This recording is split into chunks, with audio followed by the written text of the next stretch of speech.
Hi everyone, Richard Morman here. I'm an author. I've written 8 novels and I also write a heap of lyrics that I've turned into songs using Songmaker, then pushed out as YouTube songs and videos. Some of that's under my own name, Richard Morman Topic, and some of it lives under my virtual music label on YouTube, Soul, S-O-L, Vox, V-O-X, Music, Soul Vox Music. Today I want to talk to you about something that sounds a bit rebellious, but is honestly the most freeing way to create. How to write a novel when all you've got is a genre and a theme, and you don't plan the beginning, middle, or end. You just let each page flow as you write. Now, if you're the type who loves outlines, I'm not here to pick a fight with you. Planning works for a lot of people. But if planning makes you freeze up, or you start strong and then stall, or you feel like your imagination goes dull the moment you try to map it all out, then this approach might be exactly what you need. Number one, start with only 2 things, a genre and a theme. Here's the deal. If you have a genre, you have a promise to the reader. If it's a mystery, you promise questions and answers. If it's romance, you promise emotional tension and connection. If it's a thriller, you promise urgency and danger. If it's fantasy, you promise wonder and rules of a world. And if you're like me and it's historical, you promise atmosphere, truth, feel, and time-specific detail. And if you have a theme, you have your backbone. Theme is the reason the story exists, not the plot, the meaning. Themes can be simple, like belonging, betrayal, courage, forgiveness, faith versus doubt, power and corruption, grief and love. You don't need to know the ending, you just need to know the emotional and philosophical gravity you're writing under. Genre is the container and theme is the pulse. That's enough to start. Number 2, the trick. Write as if you're discovering the book, not building it. When you don't plan beginning, middle, end, you're not constructing a novel like a house. What you're doing instead, it's more like walking through fog with a lantern. You can only see a few steps ahead, but those steps are real. And here's the funny part.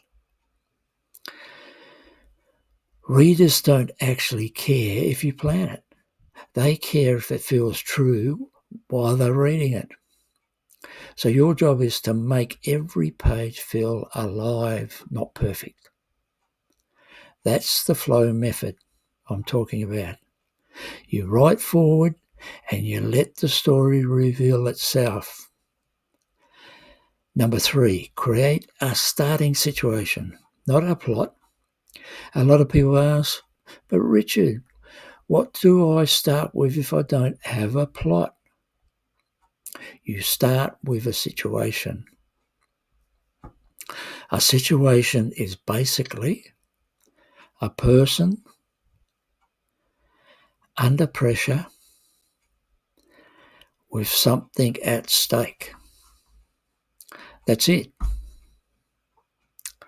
Examples could be a widower finds a letter addressed to him, written 10 years in the future. A girl discovers an old man map and realizes it's changing based on her choices.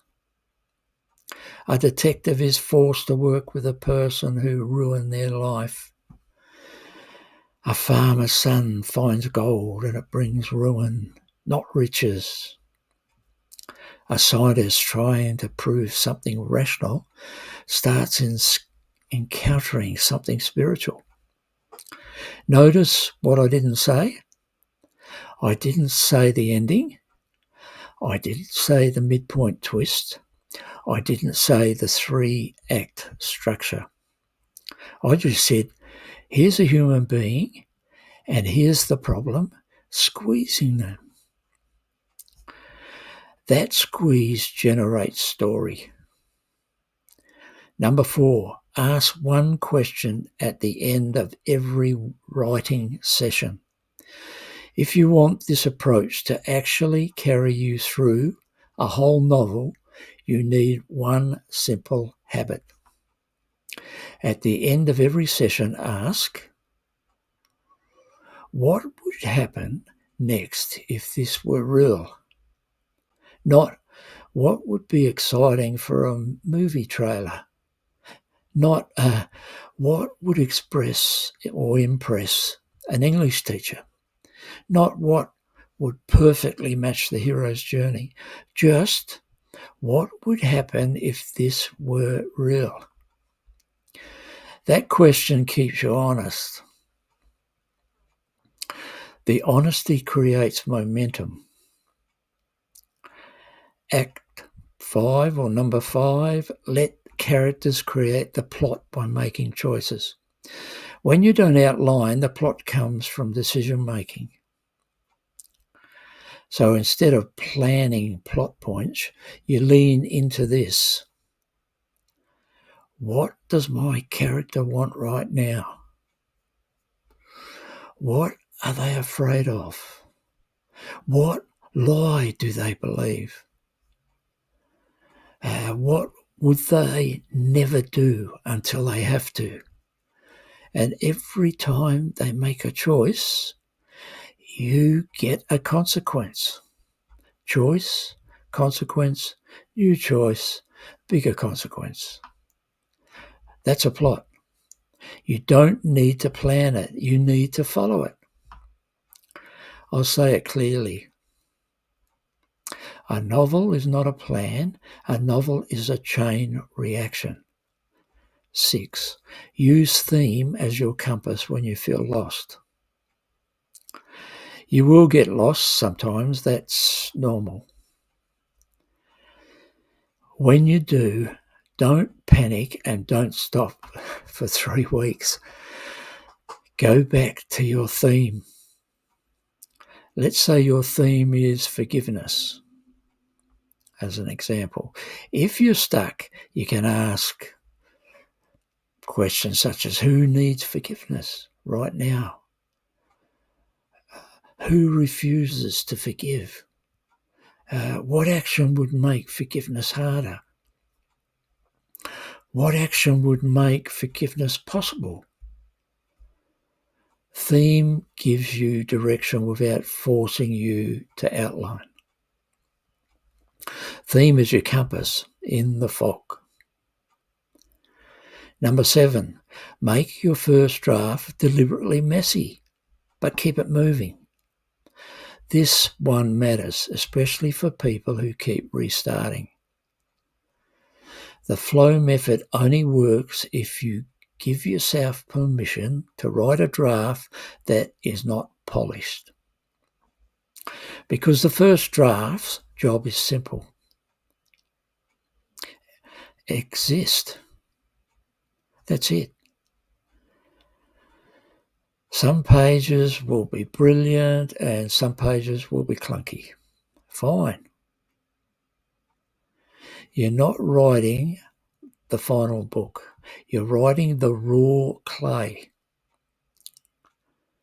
Then later you sculpt. A lot of people try to sculpt mist.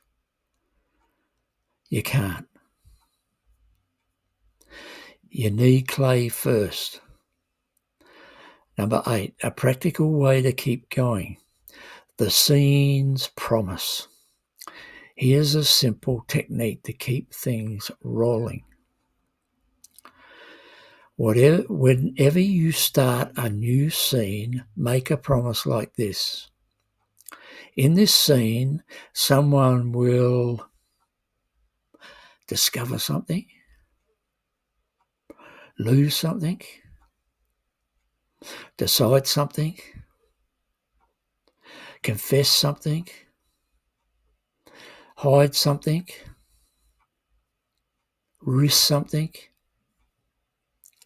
You're not outlining the whole novel, you're just giving the scene a purpose. And if every scene has a purpose, the book will grow. Number 9, what you gain by writing this way. Let me tell you why I love it. When you write without a rigid plan, you get surprise that feels real. Characters who start acting like humans, not puppets. Moments that appear out of nowhere and end up becoming the heart of the book. And a sense of creative joy because you're not forcing it, you're discovering it. It's the same feeling you get when a song lyric suddenly lands perfectly. You didn't plan it on a spreadsheet. It arrived because you were moving. Writing is like that. Number 10, your simple challenge for tonight. So here's your challenge, right?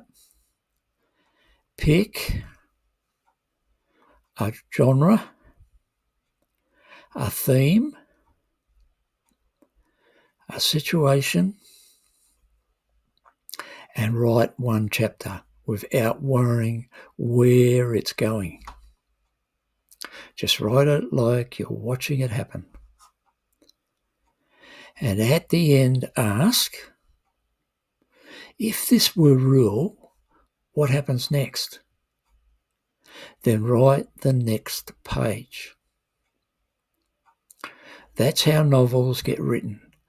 Not always through planning, but through persistence and flow. If you enjoyed this style of writing talk, you can subscribe because I'll keep sharing what I've learned, both from writing novels and from creating songs. Thanks for spending a few minutes with me. Now go write the next page.